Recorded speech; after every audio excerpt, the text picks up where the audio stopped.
today's webinar that is entitled Scope and Opportunities in Agriculture. I would like to start with the two lines which were written by a poet, Thiruvalluvar. However, the technology changes. However, the technologies grow. The earth revolves. We always stand behind the agriculture. So, the agriculture was the past, the agriculture was the present, and the agriculture will be the future. My dear friends, my dear students, as we know that government has introduced number of policies and number of schemes in this sector. So this have changed the attitude of the youth. They come to know, they have known now that the people, the only educated people are not related to this field. They have come back to the farms. आज आप लोग 12th pass out किए हैं और ये जानना जरूरी है कि इस फील्ड से रिलेटेड जो जानकारी है वो क्या अपॉर्चुनिटीज हैं आपके लिए। तो उन अपॉर्चुनिटीज के बारे में और विस्तार से जानने के लिए मैं आमंत्रित करती हूँ आज के स्पीकर मिस्टर सुमित कुमार जी को। Thank you, ma'am. All the participants, thanks to join this webinar, Scopes and Opportunity in Agriculture.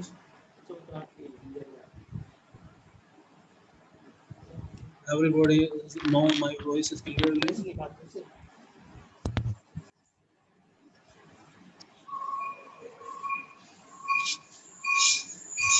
So I started. Agriculture is the big sectors of the economy in our country. It contributes and provides the raw materials for mankind and for social welfare.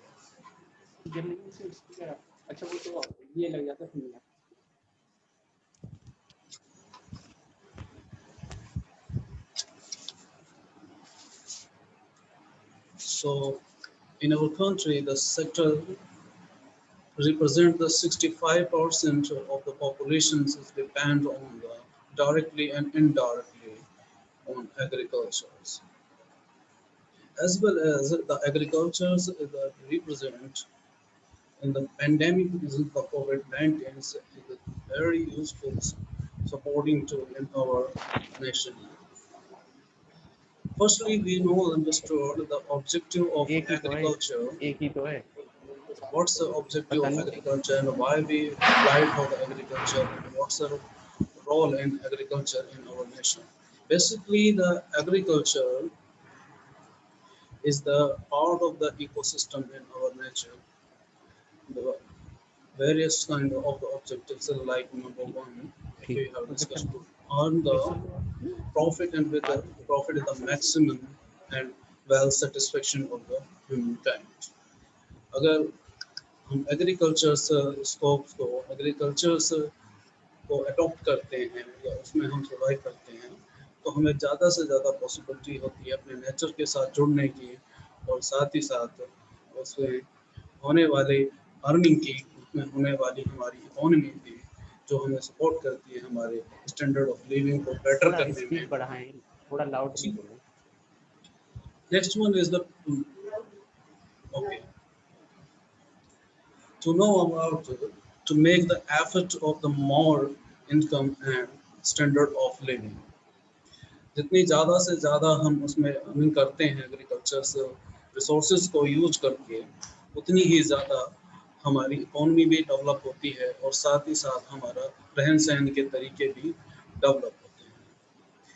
बात करते हैं कि कृषि से जुड़े संसाधनों के उपयोग में जिसमें हमारे पेड़ पौधे धरती जल पशु पक्षी सभी हमारे इकोसिस्टम में आते हैं और स्पेशली जब हम एग्रीकल्चर की बात करते हैं तो सबसे पहले जहन में बात आती है फसलों की पौधों की या उससे जुड़े हुए कुछ मूलभूत आवश्यक वनस्पतियों की जो हमारे इकोसिस्टम को भी सपोर्ट करते हैं और साथ ही साथ वहाँ पर रहने वाले जीव जाति मनुष्य पौधे पक्षियों और एनवायरनमेंट्स के लिए सपोर्ट करते हैं।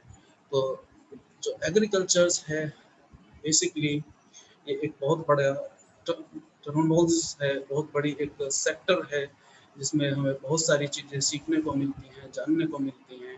तो अब हम बात करते हैं कि क्या-क्या इसके स्कोप्स हैं और क्या-क्या इसकी जॉब अपॉर्चुनिटी है।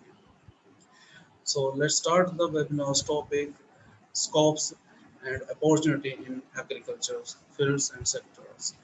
So basically मैं उन बच्चों को बताना चाहूँगा जो बच्चे बीएससी एग्रीकल्चर कर रहे हैं या जिन बच्चों ने एग्रीकल्चर कंप्लीट कर ली है, उनके लिए क्या-क्या स्कोप हैं, क्या-क्या अपॉर्चुनिटी हैं ये पकड़ना और वो जरूरी है किन-किन कि क्षेत्रों में ये अपना तो पकड़ना ही करियर बना सकते हैं।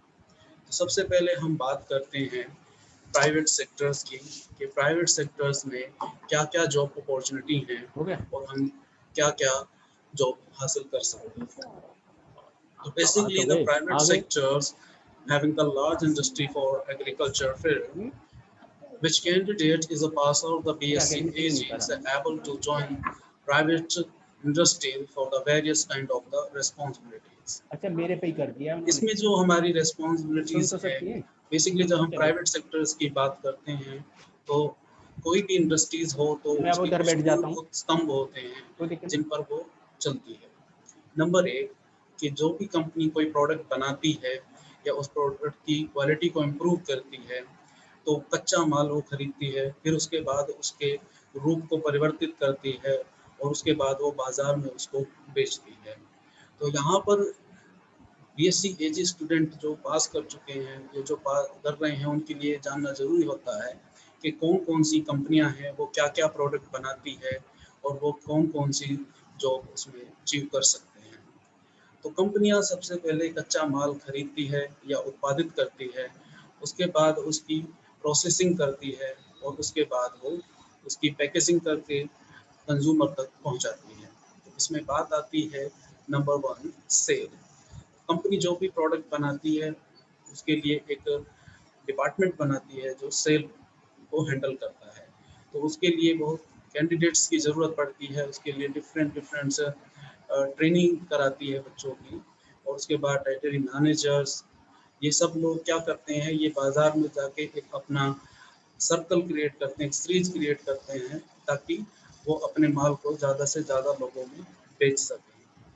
उसके बाद आती है रिसर्च एंड डेवलपमेंट। रिसर्च और डेवलपमेंट की बात अगर हम करते हैं तो मुख्यतः जो समस्या किसी कंपनी के किसी प्रोडक्ट्स को लेकर होती हैं, चाहे वो उसकी क्वालिटी को लेके हो, चाहे वो क्वांटिटी को लेकर हो, उसको बढ़ाने के लिए तो एक रिसर्च और डेवलपमेंट डिपार्टमेंट बनाती है कंपनी। और उसके अंतर्गत जो भी, अगर बात क्वांटिटी की है कि डिमांड ज़्यादा है तो उसकी क्वांटिटी को कैसे बढ़ाया जाए, क्वालिटी की बात है तो उसकी क्वालिटी को कैसे इम्प्रूव किया जाए, जो भी कच्चा माल आ रहा है उसकी क्वालिटी को टेस्ट किया जाए, उसके बाद उसकी प्रोसेसिंग में क्या-क्या चीज़ें आवश्यक होती हैं उसको देखा जाए, उसके बाद जो भी पैकेजिंग करने के बाद मार्केट में जो सामान जाता है, जो भी प्रोडक्ट्स जाते हैं उनको चेक करना। तो इसमें सारे रिसर्च और डेवलपमेंट का काम होता है कि कैसे हम किसी भी प्रोडक्ट्स की कितना अट्रैक्टिव बना सकते हैं और कितना ज़्यादा से ज़्यादा कंज्यूमर को बेच सकते हैं। बात करते हैं तीसरी क्वालिटी कंट्रोल की। तो क्वालिटी कंट्रोल्स में भी कुछ कैंडिडेट करते हैं। ये बेसिकली आपका लैब वर्क वाले कैंडिडेट्स के लिए होता है। इसमें केवल लैब्स प्रैक्टिसेस होती हैं कि जो भी प्रोडक्ट बाहर से आता है, जो भी प्रोडक्ट कंपनी के शॉप से जाता है, उसमें उनकी क्वालिटी को लेकर टेस्टिंग करते हैं। कंपनी क्या-क्या प्रोडक्ट बनाती है जो एग्रीकल्चर से संबंधित हैं, जिसमें आपके insecticide, fungicide, pesticides, herbicides, seeds, इसमें हाइब्रिड सीड बनाती है, कंपोजिट सीड बनाती है, ट्रांसजेनिक सीड बनाती है। उसके बाद प्लांट ग्रोथ रेगुलेटर्स, कुछ इस तरह के पोषक तत्व सब्सटेंस जो प्लांट की ग्रोथ को प्रमोट करते हैं, उसको अर्लीनेस या लेट मैच्योरेशन के लिए प्रमोट करते हैं।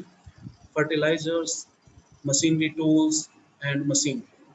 तो ये सब एग्रीकल्चर्स के पार्ट्स हैं जो एग्रीकल्चर्स प्राइवेट इंडस्ट्रीज बनाती है, बेचती है, प्रोसेसिंग करती है। तो इसमें कौन-कौन सी जॉब बच्चों के लिए ऑफ़र की जाती है, इसमें बात करें ट्रेनी की, तो first trainee, agronomist. Agronomist basically क्या होता है, जो भी हम पर्टिकुलर क्रॉप को ग्रो कर रहे हैं, चाहे हम उसमें सीड प्रोडक्शन कर रहे हैं, चाहे हाइब्रिड सीड प्रोडक्शन डेवलप कर रहे हैं कंपनी के अंदर, तो वहाँ पर एक पोस्ट होती है एग्रोनॉमिस्ट की।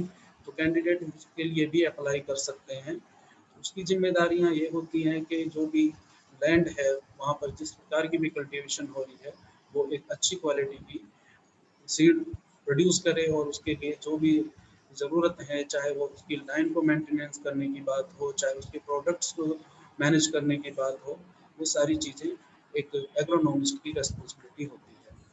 साथ ही एक पोस्ट होती है टेरिटरी मैनेजर, ये एक डिस्ट्रिक्ट लेवल पर काम करता है कि डिस्ट्रिक्ट्स में जितने भी आपके रिटेलर्स होते हैं या जितने भी आपके प्राइवेट फार्म होते हैं उनको हैंडलिंग करते हैं कि हमारे प्रोडक्ट किस प्रकार से बन रहा है और वो मार्केट में किस तरीके से जा रहा है, या कितने नंबर्स ऑफ फार्मर्स हमारे इस यूनिट से जुड़े हुए हैं, कितना माल खरीद रहे हैं, कितना वो उपयोग कर रहे हैं, उनके क्या क्या फीडबैक हैं। ये एक टाइटल मैनेजर्स की रिस्पॉन्सिबिलिटी होती है। लैब टेक्नीशियन बेसिकली ये क्वालिटी कंट्रोल डिपार्टमेंट में होता है जो लैब की में अपना काम करता है, चाहे वो उसकी क्वालिटी को टेस्टिंग करना हो, चाहे उसकी क्वांटिटी को टेस्टिंग करना हो, उसकी प्योरिटी को टेस्टिंग करना है, तो उसमें लैब टेक्नीशियंस के लिए भी पोस्ट निकलती है। Another one is the farm manager. Farm manager is also the handle of the private farm, in which we are responsible to make the handle of all the kinds of activities during the crop cultivations. तो farm managers का भी अपना एक economic purpose से काम होता है कि कितनी हमें लागत लगानी होती है और उससे हमें कितना फ़ायदा होता है, जो भी हमारा प्रोडक्ट होता है उसको कंपनी को देगा, उसकी प्रोसेसिंग होगी। तो ये सब अपनी अलग अलग यूनिट्स में बटे हुए होते हैं, अलग अलग पोस्ट होती हैं, सबकी अपनी अलग जिम्मेदारी होती है। बात करते हैं अब हम कंपनियों की कि कौन कौन सी कंपनियां हैं जो ये इस तरह का एग्रीकल्चर इंडस्ट्रीज।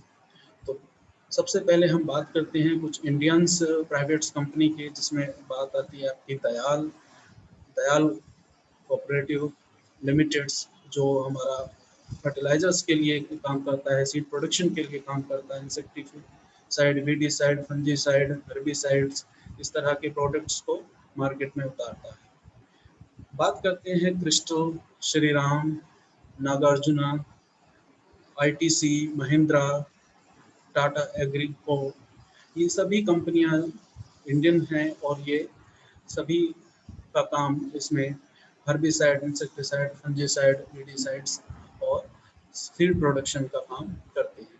अगर बात करते हैं इंटरनेशनल लेवल पर कुछ कंपनियों की, तो जिसमें आपकी बायर कंपनी आती है। बायर बेसिकली एक ऑस्ट्रेलियन कंपनी है और ये मुख्यतः हमारे कृषि उत्पादकों पर काम करती है, चाहे उसमें हमारी फसलें हों, चाहे उसमें फसलों से जुड़े कुछ पोषक तत्वों के आधार पर हों, चाहे वो उनकी गुणवत्ता को प्रबंध करने के लिए संबंधित उत्पादों की बात करें। तो बायर ये एक इंटरनेशनल कंपनी है जो बीएससी एजी स्टूडेंट को हायर करती है अपनी कंपनी को चलाने के लिए। सेजेंटा एक जर्मनी कंपनी है जो ये भी हमारे एग्रीकल्चर से रिलेटेड है और ये भी एग्रीकल्चर स्टूडेंट को हायर करती है डिफरेंट डिफरेंट पोस्ट को लेके। मॉन्सेंटो एक ये कंपनी है यूएसए की, जो ज़्यादातर ट्रांसजेनिक्स और बायोटेक्नोलॉजिकल्स प्रोडक्ट के लिए जानी जाती है। और अगर हम बात करते हैं राउंडअप के लिए या फिर बीटी कॉटन के लिए, तो तब इसका जहन में नाम आता है। तो इंटरनेशनल लेवल्स पर भी इसने काफ़ी नाम कमाया है और ये भी बीएससी स्टूडेंट के लिए सपोर्ट करती है, मतलब उनको भी हायर करती है। बात करते हैं कुछ प्राइवेट सीड इंडस्ट्रीज की, कि जो कैंडिडेट सीड प्रोडक्शंस में जाना चाहते हैं या सीड प्रोडक्शन को उनका काम अच्छा लगता है, तो जिसमें हमारे इंडिया की कुछ कंपनियां हैं, जैसे कावेरी सीड है जो हायर करती है बीएससी एजी स्टूडेंट को सीड प्रोडक्शन के लिए, नजुवेदी सीड है, राशि सीड है और माइको सीड। तो ये कुछ कंपनियां हैं इंडिया की जो सीड प्रोडक्शन का बेसिकली काम करती है। माइको जो एक महाराष्ट्र की कंपनी है, जो बेसिकली वहाँ पर कॉटन, जो भी उनके सर्कल में होने वाले क्रॉप्स हैं उनको लेके उनके सीड प्रोडक्शन कराती है। राशि जो है आपकी एक गुजरात की है, ये स्पेशली कॉटन के लिए हायर करती है। तो ये कुछ कंपनियां थी आपकी जो सीड प्रोडक्शन के लिए या कुछ फर्टिलाइजर्स, कुछ इंसेक्टिसाइड्स, कुछ पेस्टिसाइड्स के लिए कुछ प्राइवेट कंपनी। तो प्राइवेट कंपनियों में काफ़ी स्कोप है बीएससी एजी बच्चों के लिए। अब बात करते हैं कुछ गवर्नमेंट सेक्टर्स की, jobs in the government sector. तो गवर्नमेंट सेक्टर्स में भी एग्रीकल्चर वाले कैंडिडेट्स का काफ़ी अच्छा स्कोप है।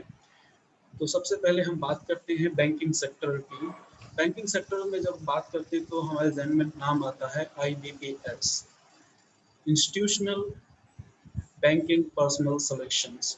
तो ये एक पूरी ऑर्गेनाइजेशन है, एक पूरी संस्था है जो डिफरेंट डिफरेंट बैंक्स के लिए कैंडिडेट्स और एम्प्लॉयमेंट को प्रोवाइड कराती है। तो ये एक कंबाइंड एग्ज़ाम कंडक्ट कराती है हर साल।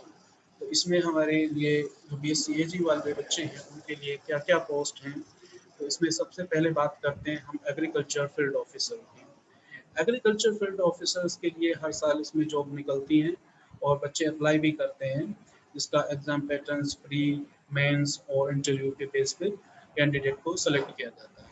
इस जॉब की जो जिम्मेदारियां हैं वो बैंक सेक्टर्स में है, उनको अपनी अलग अलग ब्रांच मिलती है और वो ब्रांच में जितने भी उनके सर्कल्स में विलेज होते हैं वो लोग वहाँ पर अपना अकाउंट ओपन कराते हैं। तो बेसिकली एक एएफओ यानी एग्रीकल्चर फील्ड ऑफिसर्स की ये जिम्मेदारी होती है कि उनके खाता धारकों को मुहैया ऋण मुहैया कराया जाए, चाहे वो आपकी फसली ऋण हो, चाहे वो भूमि सुधार के लिए हो, चाहे वो उनके किसी भी डेयरी डेवलपमेंट के लिए हो। तो जो भी खाता धारक बैंक में विजिट करते हैं लोन के सिलसिले में, फाइनेंस के सिलसिले में, तो उनको ज़रूरी जानकारी प्रोवाइड कराई जाती है कि आप किस प्रकार से अपना उद्यम चला सकते हैं, किस प्रकार से खेती कर सकते हैं, या आपको कितने पैसों की आवश्यकता होगी। ये सभी जानकारी एक एएफओ अपने खाता धारक को देता है। साथ ही वो उसको भिन्न-भिन्न प्रकार की योजनाओं से भी अवगत कराता है कि इसमें किस प्रकार के कितना इसमें इंटरेस्ट है या कितने समय के लिए ये ऋण है और आपको कितने समय के लिए इसको पे करना होगा, या आप कौन सी फसल का चुनाव कर सकते हैं, या आपके लिए आसपास की मार्केटिंग स्टेटस कैसा है। तो ये सभी जानकारी एक एएफओ के लिए होनी आवश्यक है। तो इसके लिए बीएससी एजी की आवश्यकता पड़ती है। तो कैंडिडेट इसमें भी अप्लाई कर सकते हैं।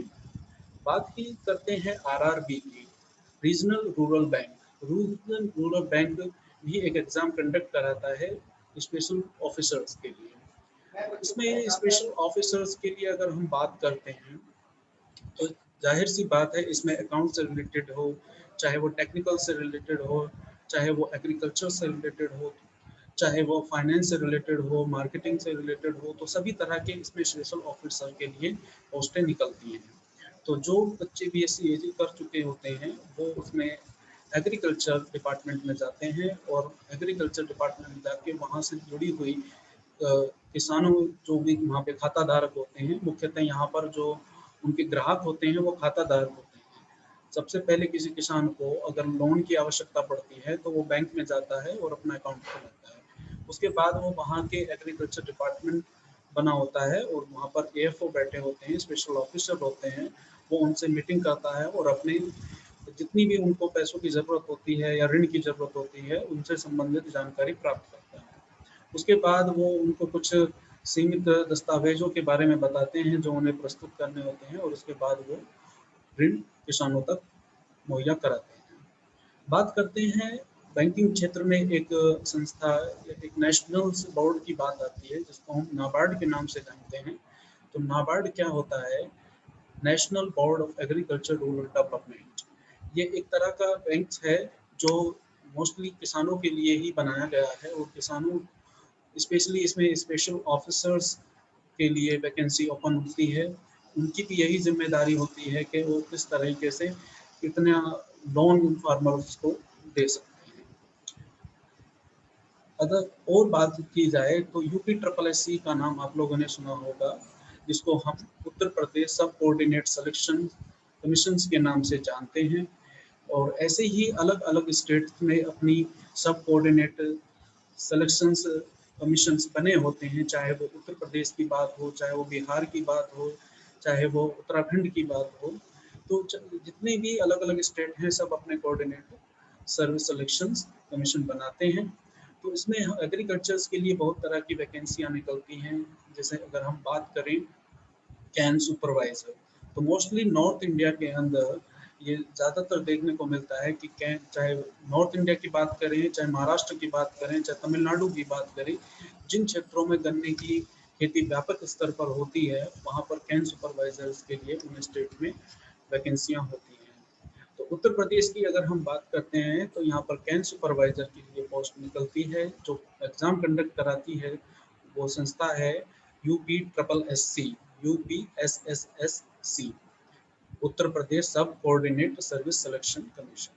ठीक है, तो ये क्या कराती है, ये कैन सुपरवाइजर्स के लिए वैकेंसी आउट करती है। कैंडिडेट उसमें मिनिमम एबिलिटी जो होती है वो 20 CAG होती है, और जो बंदे उसमें क्लियर होते हैं, जो एग्ज़ाम अटेम्प्ट करते हैं, क्लियर होते हैं, वो उसके बाद कैन सुपरवाइजर की पोस्ट पे आते हैं। कैन सुपरवाइजर्स की अगर रिस्पॉन्सिबिलिटी की बात करते हैं तो कैन सुपरवाइजर बेसिकली जो सेंटर लगे होते हैं जहाँ से कोई भी फैक्ट्री या कोई भी ऑर्गेनाइजेशन कोई भी प्रोडक्ट खरीदती है तो वो सेंटर के थ्रू खरीदती है।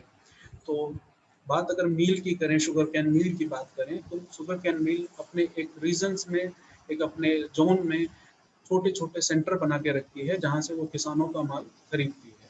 तो जो कैन सुपरवाइजर होता है वो बेसिकली फील्ड में जाके या सेंटर पर जाकर ये चीज़ें चेक करता है कि गन्ने की जो क्वालिटी है, जो उसकी क्वांटिटी है, चाहे वो उसकी श्रेणी की बात की जाए कि वो किस श्रेणी के गन्ने को उत्पादित कर रहा है और किस श्रेणी के गन्ने को वो बाजार में बेच रहा है या सेंटर पर लेके आ रहा है, तो उन सबसे संबंधित जानकारी कैन सुपरवाइजर को होती है। वो बार बार जाकर विजिट करता है, और ये मापतोल की बात की जाए तो मापतोल भी वो करता है कि ताकि किसी प्रकार की कोई भी इलीगल या कैजुअलिटी वहाँ पर देखने को ना मिले।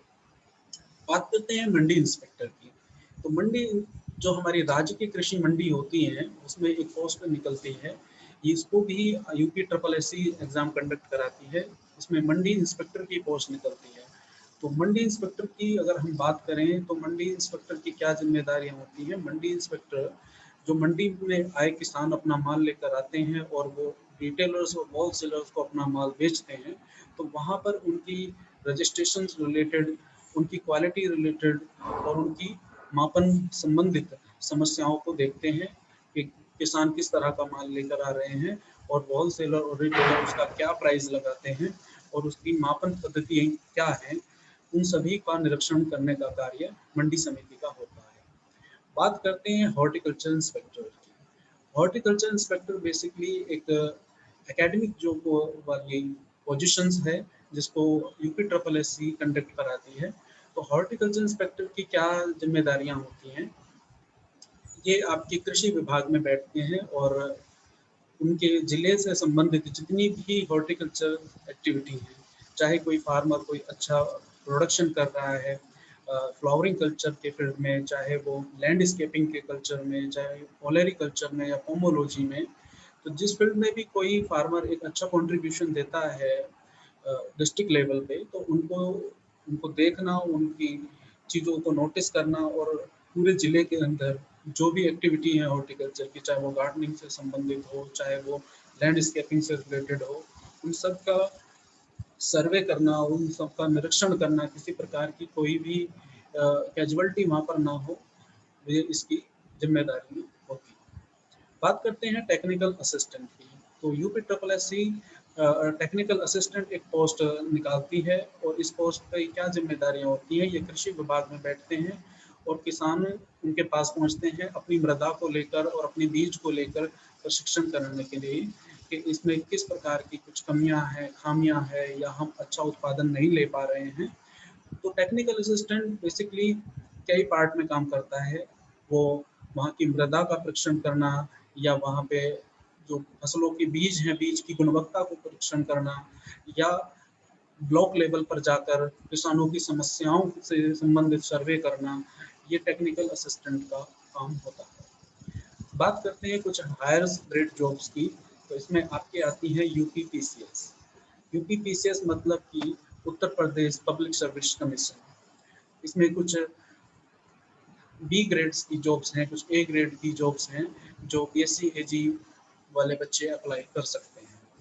Number 1, district horticulture officer. District horticulture officer basically ये अपने जिले स्तर पर निगरानी रखता है और उसके अंदर हॉर्टिकल्चर इंस्पेक्टर, टेक्निकल असिस्टेंट और जो भी नीचे श्रेणी के कर्मचारी होते हैं उनका ऊपर ये कार्य करता है और उनकी देख रेख और उनसे संबंधित जो भी डाटा, जो भी उनके आउटलुक हैं उनको देखने का कार्य करते हैं और साथ ही ये एक साझा कराता है एक एडमिनिस्ट्रेशन और फार्मर के थ्रू। तो उसके बीच की एक कड़ी है। तो जो जिले का डीएम होता है, डिस्ट्रिक्ट मजिस्ट्रेट होता है, उससे से ये जुड़ा होता है और उसी के दिशा निर्देश के अनुसार ही कार्य करता है।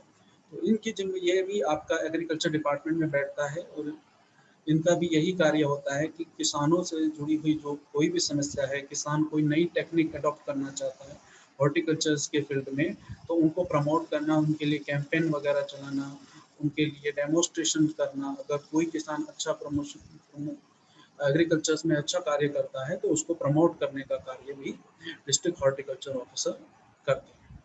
बात करते हैं district agriculture officer. District agriculture officer जो होते हैं ये, इनको जिला कृषि अधिकारी बोला जाता है सामान्य भाषा में। और इनकी क्या जिम्मेदारियां होती हैं, ये इनके अंदर काफ़ी बड़ा फील्ड है। चाहे इसमें आप हॉर्टिकल्चर्स की बात करें, चाहे इसमें आप पशुपालन की बात करें, चाहे इसमें कृषि संबंधित की बात करें, चाहे इसमें गन्ना उत्पादन की बात करें, कॉटन की बात करें, चाहे इसमें आप दालों की बात करें, तो पूरे ज़िले के अंदर जितनी भी खेती होती है उनका डाटा रखना कि कौन किसान क्या कार्य कर रहा है या उसके ज़िले में किस प्रकार की क्या खेती का क्या स्टेटस है, क्या क्या बीमारी है, बीमारी से होने वाले क्या क्या नुकसान हैं। तो इस प्रकार की बहुत सी सरकारी योजनाओं को वो दिशा निर्देश करते रहते हैं।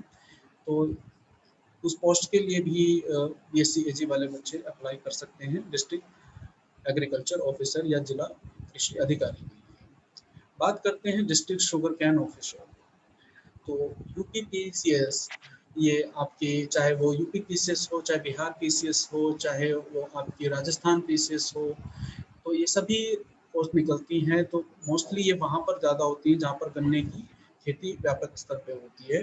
तो डिस्ट्रिक्ट शुगर कैन ऑफिसर्स की क्या जिम्मेदारियाँ होती हैं, ये बेसिकली गन्ने से संबंधित है, जो किसानों को लेके या किसानों का प्रतिनिधित्व करने वाले लीडर्स को लेके और कंपनीज जो भी फैक्ट्रीज हैं उनके बीच का एक मीडिएटर का काम करते हैं और किसानों के साथ एक सॉफ्ट कॉर्नर रखते हुए कार्य करते हैं। किसान जो भी अपना गन्ना उत्पादन करते हैं उनसे पेमेंट से रिलेटेड, चाहे उनकी क्वालिटी से रिलेटेड, चाहे उनके एरिया, चाहे उनके प्रोडक्शन से रिलेटेड, उन सभी संबंधित जानकारियों को लेके, उनके सभी कैजुअलिटीज इश्यूज को लेके वो फैक्ट्री से डील करते हैं कि फैक्ट्री अगर पेमेंट नहीं कर रही है या फैक्ट्री आपका माल नहीं खरीद रही है, तो उसके लिए गवर्नमेंट ने ये डिस्ट्रिक्ट शुगर कैन ऑफिसर्स के लिए पोस्ट निकालती है। बात करते हैं असिस्टेंट फॉरेस्ट ऑफिसर्स की। तो असिस्टेंट फॉरेस्ट ऑफिसर भी का जो कार्य क्षेत्र होता है, ये जिले के अंदर जितने भी आपके वन अभ्यारण्य होते हैं, चाहे वो आपके वन्य जीव हैं, वन्य अभ्यारण्य हैं, चाहे आपके जितने भी जो फॉरेस्ट एरियाज हैं ऑल ओवर इंडिया, तो ये बेसिकली अपने स्टेट बेस पे वैकेंसी निकलती है। इसमें दो वैकेंसियाँ होती हैं, regional forest officer, assistant forest officer.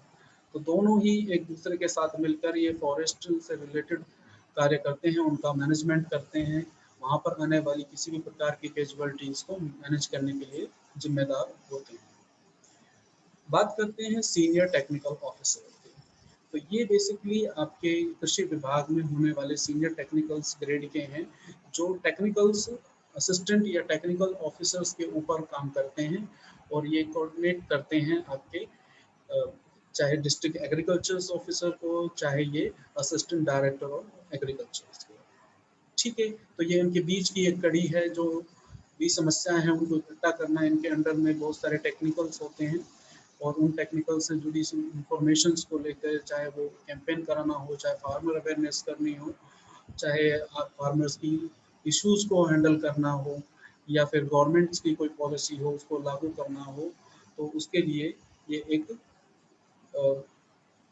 Important role अदा करते हैं। तो कैंडिडेट STO यानी सीनियर टेक्निकल ऑफिसर्स के लिए भी अप्लाई कर सकते हैं। बात आती है ए ग्रेड जॉब की, UPSC यानी यूनियन पब्लिक सर्विस कमीशन या संघ लोक सेवा आयोग। ये ए ग्रेड की जॉब के लिए जानी जाती है हमारे देश में, और ये मोस्टली अगर हम एग्रीकल्चर की बात करें तो उसमें मिनिमम एबिलिटी BSc एग्रीकल्चर होती है, तो कैंडिडेट इसमें भी अप्लाई कर सकते हैं। इसमें बहुत तरह की पोस्ट हैं, जैसे आपकी assistant director horticulture, assistant director agriculture, और assistant commissioner of horticulture and Indian forest officer. तो ये बहुत ही ए ग्रेड की जॉब मानी जाती हैं। जो कैंडिडेट्स UPSC की तैयारी करना चाहते हैं, सिविल सर्विस एग्जाम की तैयारी करना चाहते हैं, तो वो कैंडिडेट मतलब BSc AG के लिए भी उनके लिए स्पेशल पोस्ट होती है, जिसकी मिनिमम क्वालिफिकेशंस BSc AG होनी है। ये अपने सेंटर से नियुक्त होते हैं, केंद्र से नियुक्ति इनको मिलती है, और ये अपने एक एक ज़िले में जाके अपने से नीचे जो जुड़े हुए हैं, चाहे वो डिस्ट्रिक्ट एग्रीकल्चर ऑफिसर हो, चाहे वो डिस्ट्रिक्ट हॉर्टिकल्चर ऑफिसर्स हो, इनको लीड करते हैं और उनसे जुड़ी हुई कोई भी एक बड़े इश्यूज को लेकर हैंडल करते हैं, और पूरे राज्य स्तर पर या मंडल स्तर पर ये अपना सेवा देते हैं। बात करते हैं कुछ और पोस्टों के बारे में। KVK, SAU and state farm. KVK यानी कृषि विज्ञान केंद्र, SAU state agriculture university and state farm. तो इसमें जो पोस्ट निकलती हैं, कभी यूनिवर्सिटी पोस्ट निकालती है BSc AG वाले बच्चों के लिए, KVK पोस्ट निकालता है BSc AG वाले बच्चों के लिए। तो इसमें farm manager and project assistant, दो तरह की एक बहुत कॉमन पोस्ट निकलती हैं। तो कैंडिडेट इसमें अप्लाई करते हैं, और उसमें जो भी राज्य के फार्म है, चाहे वो स्टेट फार्म है, चाहे यूनिवर्सिटी के फार्म हैं, चाहे वो कृषि विज्ञान केंद्र के फार्म हैं, तो वहाँ से जुड़े जो भी वो क्रॉप कल्टीवेशंस करते हैं, जो भी रिसर्च वर्क वो यूनिवर्सिटी लेवल पे होता है, उसके मैनेजमेंट के लिए, उसके प्रबंधन के लिए फार्म मैनेजर्स नियुक्त करती है, जिसको हम T4 के नाम से भी जानते हैं। और जो प्रोग्राम असिस्टेंट होता है, ये अपने यूनिवर्सिटीज़ में या अपनी KVK में या फिर स्टेट फार्म पर कोई भी उपलब्धि को रिप्रेजेंट करने के लिए किसी भी प्रकार का प्रोग्राम ऑर्गेनाइज कराता है, और पब्लिक में अपने उपलब्धियों के बारे में फार्मर्स को बताता है। साथ ही जो ये फार्म मैनेजर्स होते हैं, अगर कहीं पर किसी प्रकार का फार्मर फेयर होता है या किसान प्रदर्शनी होती है, संगोष्ठी होती है, उसमें भी अपना सर्विस या अपनी सेवा देते हैं। बात करते हैं agriculture department on district level. जो एग्रीकल्चर डिपार्टमेंट होता है डिस्ट्रिक्ट लेवल पर, उसमें भी कई तरह की पोस्टें आती हैं जो BSc AG वालों के लिए। Soil analytic and lab technicians, ये बेसिकली पहले इस पोस्ट के लिए इंटर एग्रीकल्चर रखा था, फिर बाद में इसको मॉडिफाइड करके BSc AG इसकी न्यूनतम योग्यता रखी गई। तो कैंडिडेट इसमें भी अप्लाई कर सकते हैं। ये एक डिस्ट्रिक्ट लेवल पर होता है, और इनका भी कार्य टेक्निकल्स की तरह ही होता है, लेकिन जैसे ही जिन जिलों के अंदर कार्य बर्डन ज़्यादा होता है, उसी हिसाब से उसकी पोस्ट को निकाला जाता है। बात करते हैं ब्लॉक लेवल पे। जो ब्लॉक लेवल होते हैं, जिसके अंडर में मिनिमम 10 to 100 विलेज या उससे भी ज़्यादा विलेज होते हैं, तो एक ब्लॉक लेवल पर होता है। तो ब्लॉक लेवल पर एक ऑफिसर होता है जो रूरल एरियाज़ को हैंडल करता है, जिसकी पोस्ट का नाम होता है विलेज डेवलपमेंट ऑफिसर, जिसको BLO या BDO के नाम से भी जाना जाता है।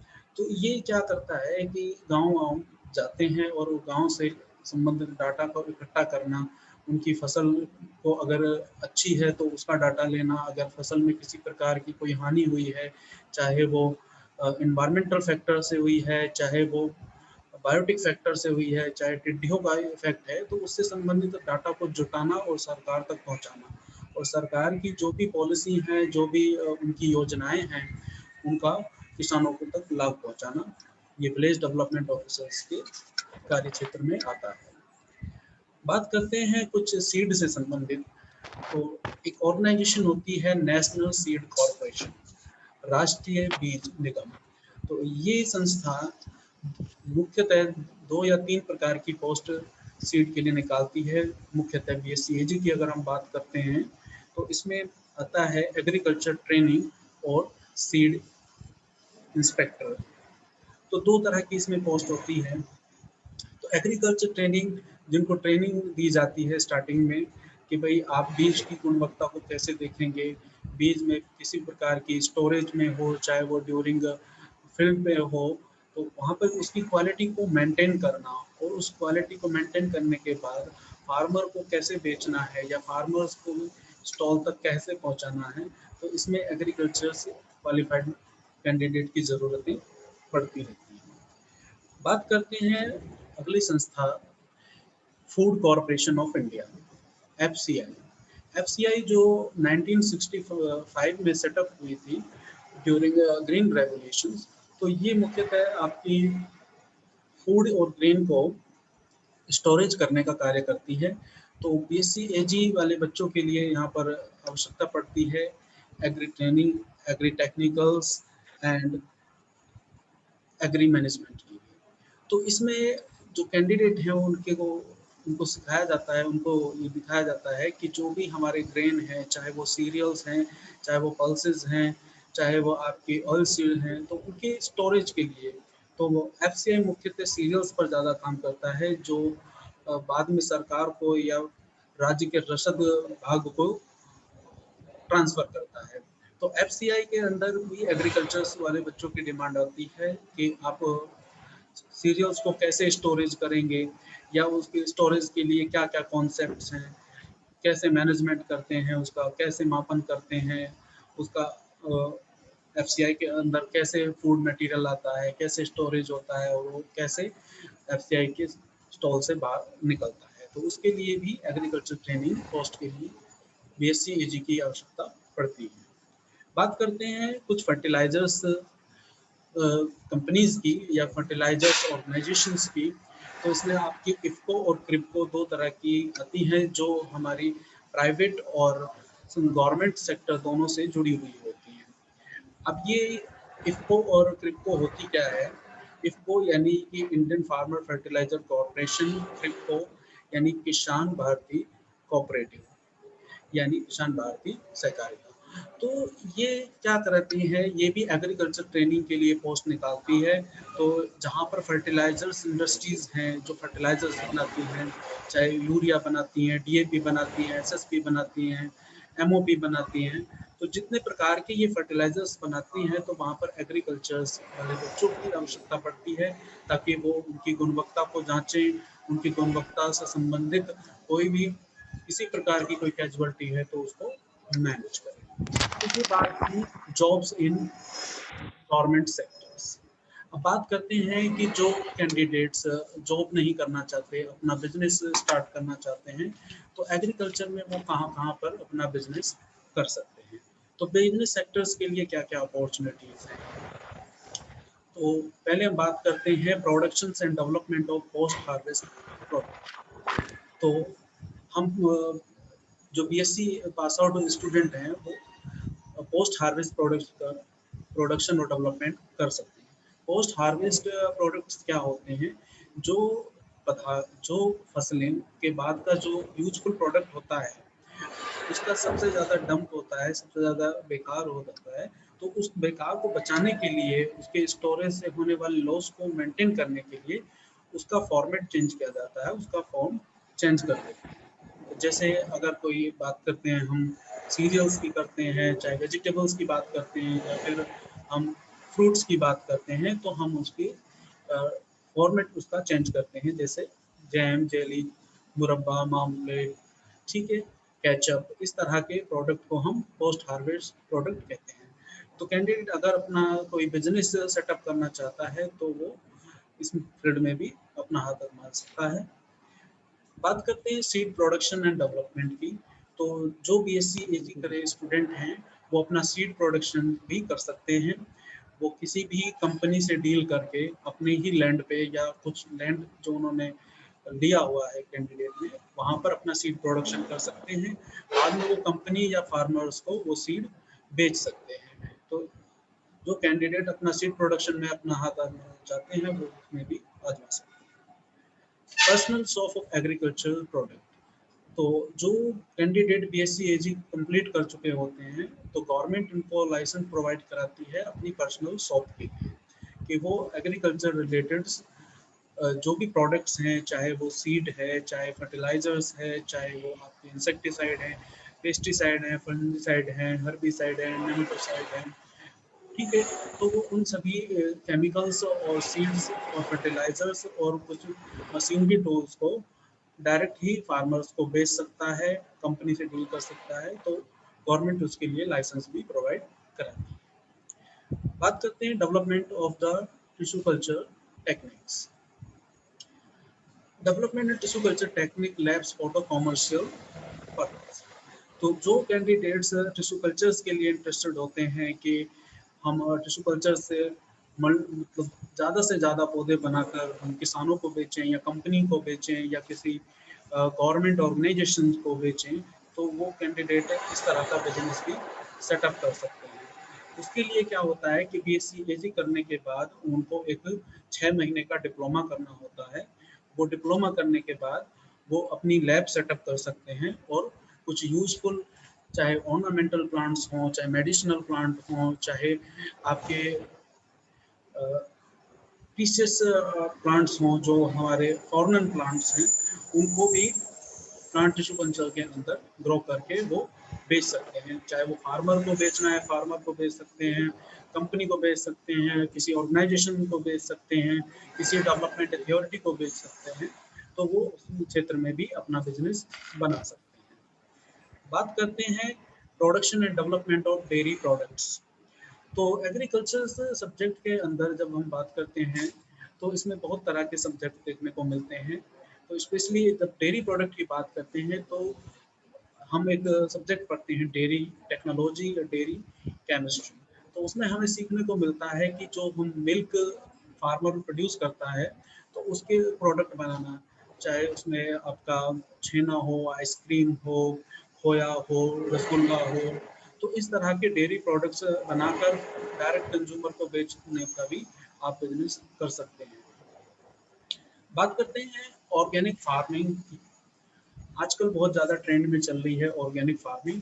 तो जो कैंडिडेट बीएससी एजी कंप्लीट कर चुके होते हैं तो वो अपना ऑर्गेनिक फार्मिंग में भी अपना बिजनेस कर सकते हैं कि वर्मी कल्चर हम कैसे बनाएंगे या कंपोस्टिंग कैसे करेंगे, उसको हम मार्केट में कैसे लेके आएंगे। ये सारी चीज़ें एक डिप्लोमा बेस्ड भी सिखाई जाती हैं और कैंडिडेट अपने कुछ दिनों की ट्रेनिंग के बाद भी अपना बिजनेस सेटअप कर सकता है कि उसको किस प्रकार कैसे अपनी यूनिट सेटअप करनी है, कैसे मार्केट में जाना है और कैसे अपने प्रोडक्ट को बेचना है।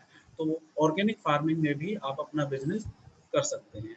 बात करते हैं एपीकल्चर। एपीकल्चर क्या होता है? ये एक साइंस है आपकी एपिस इंडिका या मधुमक्खी पालन कि इसमें हमारे मधुमक्खी पालन संबंधित सभी साइंटिफिक थॉट्स और प्रिंसिपल्स को एक सिस्टमेटिक तरीके से सिखाया जाता है, जिसको हम एपीकल्चर के नाम से जानते हैं।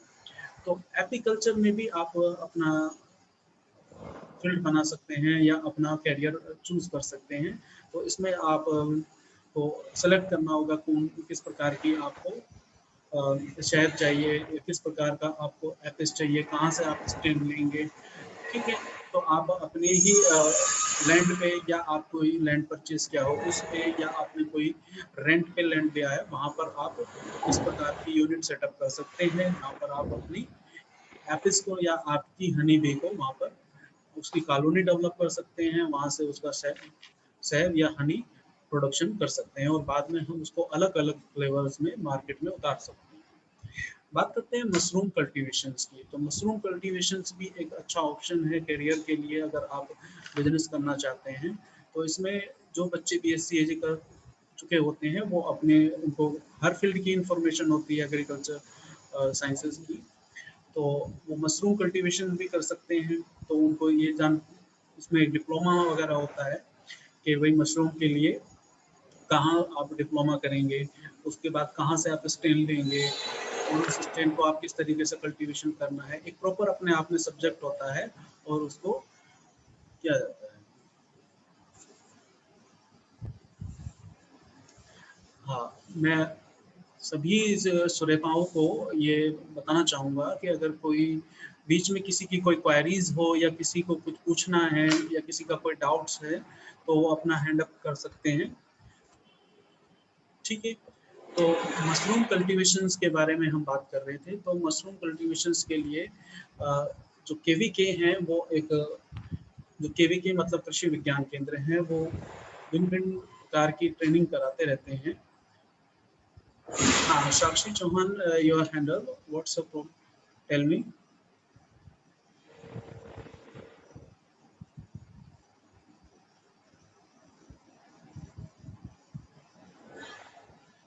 साक्षी, आप की आवाज़ मेरे पास तक नहीं आ रही है।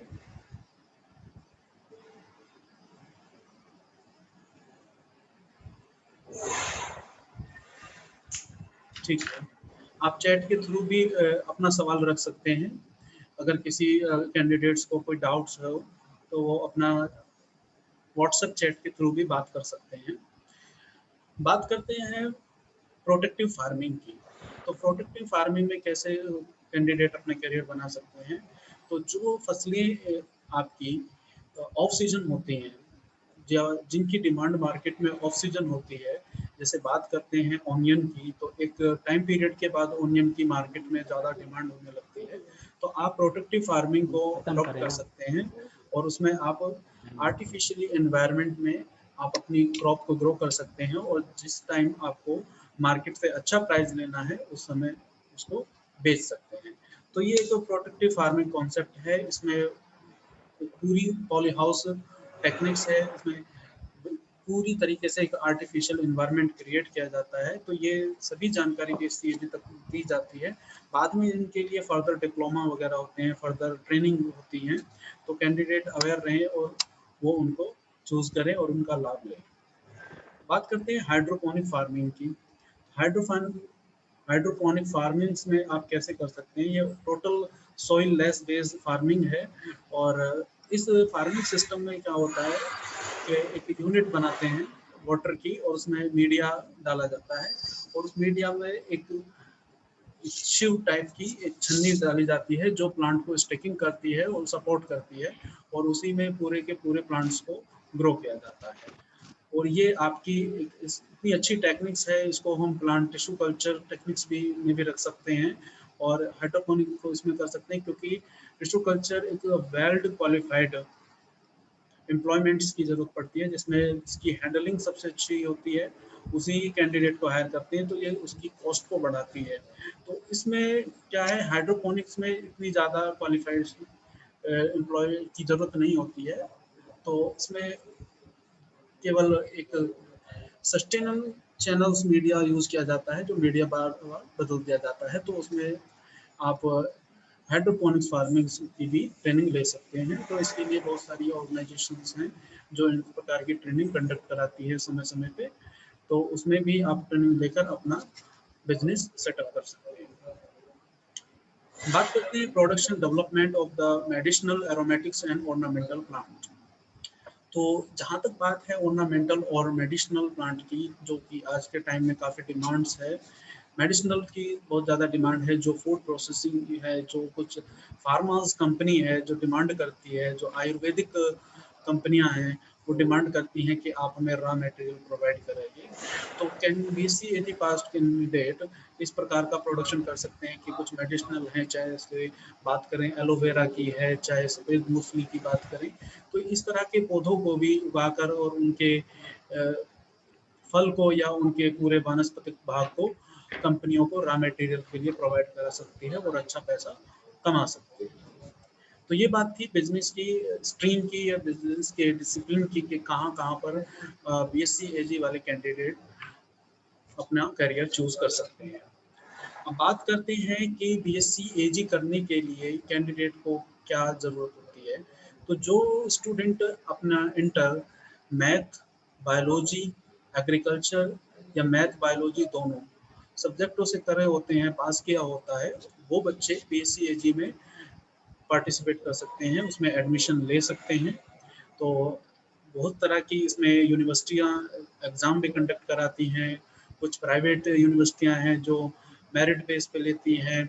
तो जिन बच्चों ने इंटर एग्रीकल्चर, मैथमेटिक्स, बायोलॉजी या बायोलॉजी मैथमेटिक्स दोनों से किया है, वो बच्चे बीएससी एजी में एडमिशन ले सकते हैं। अब बात आती है कि बीएससी एजी में हम क्या सीखते हैं या हमें क्या-क्या चीज़ें सीखने को मिलती हैं। तो बीएससी एजी में हमारे बहुत तरह के सब्जेक्ट देखने को मिलते हैं। जैसे हम बात करें एग्रोनॉमी की, एग्रोनॉमी क्या होता है कि भई जो डिफरेंट डिफरेंट सीजनल क्रॉप्स हैं, चाहे वो रबी सीजन क्रॉप्स है, चाहे वो आपकी जायद क्रॉप्स हो, चाहे वो आपकी खरीफ सीजन हो, तो जो डिफरेंट डिफरेंट क्लाइमेट्स में क्रॉप्स होती हैं, उनकी एक सिस्टमैटिक तरीके से कल्टीवेशन करना और उससे जुड़ी हुई कोई भी समस्या है उसका समाधान करना, वो सारी चीज़ें हम एग्रोनॉमी के अंदर सीखते हैं। बात करते हैं सॉइल साइंस की, तो सॉइल साइंस में हम सारे सॉइल सिस्टम है कि सॉइल के माइक्रोब्स कैसे हैं, सॉइल कौन सी सॉइल किस क्रॉप के लिए सूटेबल है या उसकी क्या स्ट्रक्चर है, क्या स्ट्रक्चर्स है। ठीक है, तो ये हमारे सॉइल साइंस सब्जेक्ट में बच्चों को सिखाई जाती है। बात करते हैं प्लांट पैथोलॉजी की। पैथोलॉजी मतलब जो भी हमारे बायोटिक्स फैक्टर हैं, जैसे आपके फंगल्स हैं, वायरस हैं, बैक्टीरिया है, नोमेटोड्स हैं, माइक्रोप्लाज्मा है। तो ये जो जीव हैं जो हमारी फसल को नुकसान पहुंचाते हैं, उनके प्रबंध के लिए एक विषय बना है जिसको हम पादप रोग विज्ञान या प्लांट पैथोलॉजी के नाम से जानते हैं। एंटोमोलॉजी की बात करें तो ये मुख्यतः कीट से संबंध रखता है और फसलों में होने वाले कीटों से नुकसान के लिए, उनसे बचने के लिए, उनका प्रबंध करने के लिए सिस्टमेटिक तरीके से, तो उसमें हम एंटोमोलॉजी सब्जेक्ट को स्टडी करते हैं। तो इसमें कीट जैसे आपके लॉक्स्ट है, टिड्डी है या फिर कैटरपिलर्स हैं, डिफरेंट डिफरेंट क्रॉप में डिफरेंट डिफरेंट कैटरपिलर्स लगती हैं, तो उन सभी के मैनेजमेंट के लिए हम एंटोमोलॉजी पढ़ते हैं। बात करते हैं हॉर्टिकल्चर। ये एक बहुत ही ब्रॉड टर्म है, इसके अंदर बहुत सारे साइंसेस आते हैं, चाहे उसमें ओलेरिकल्चर की बात करें, फ्लोरिकल्चर की बात करें, होमोलॉजी की बात करें, विटीकल्चर की बात करें, पोस्ट हार्वेस्ट टेक्नोलॉजी की बात करें, तो इसमें बहुत ही ज़्यादा स्ट्रीम्स है। ये एक तरीके से एक अपने आप में अपनी वैल्यू रखता है और काफ़ी अच्छा स्कोप भी है इस सब्जेक्ट में।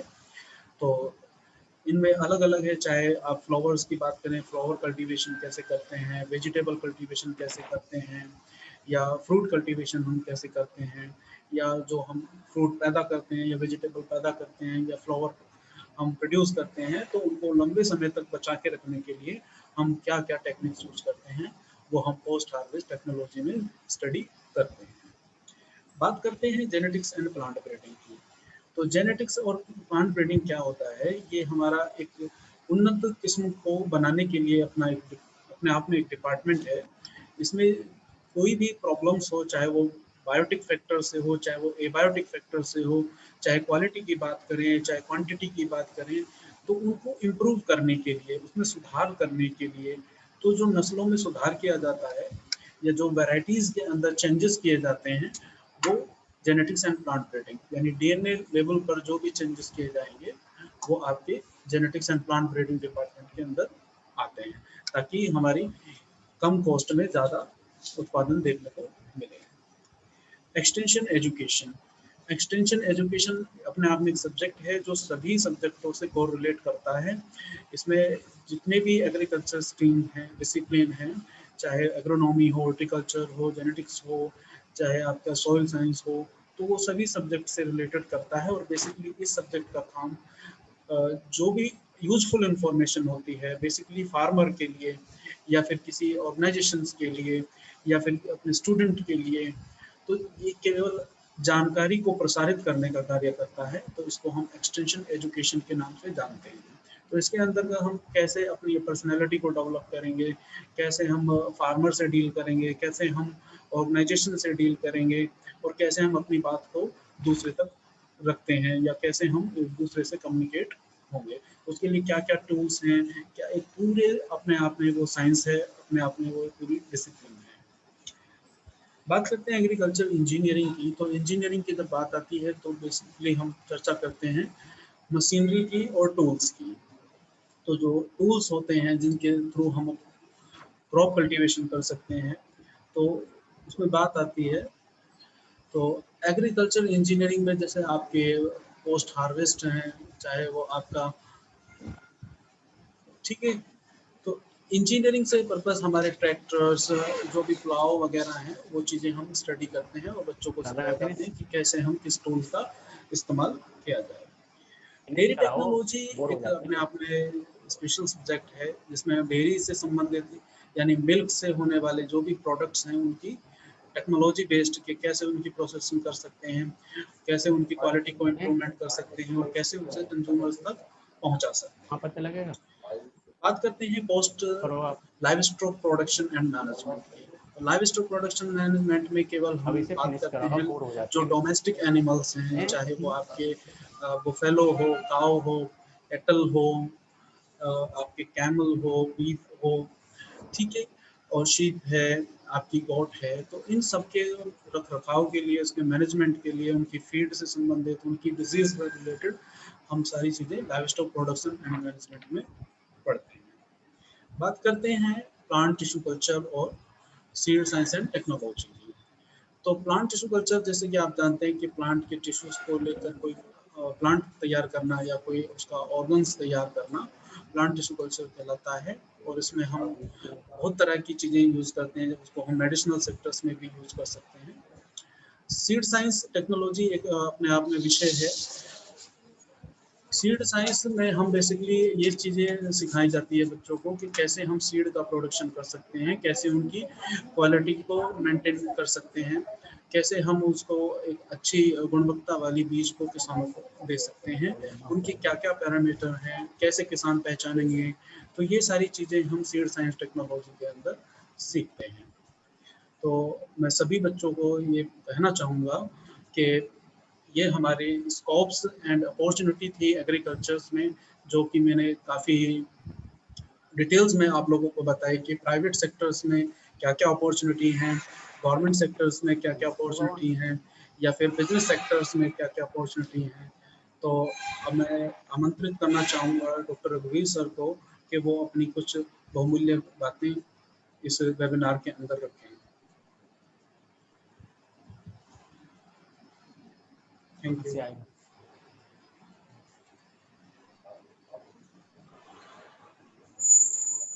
हाँ आएगा मैम, बताओ।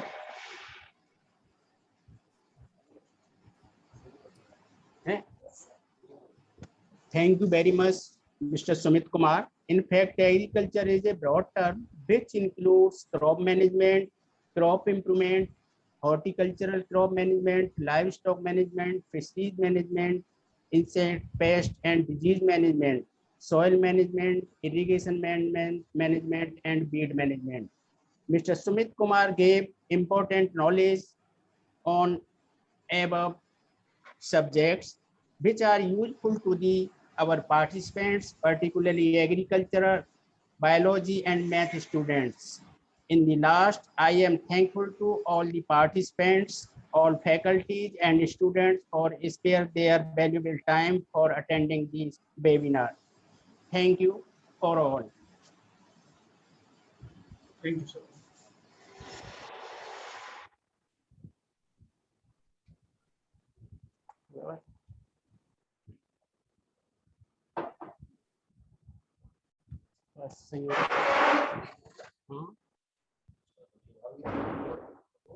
पूछा कितना पार्टिसिपेंट थे?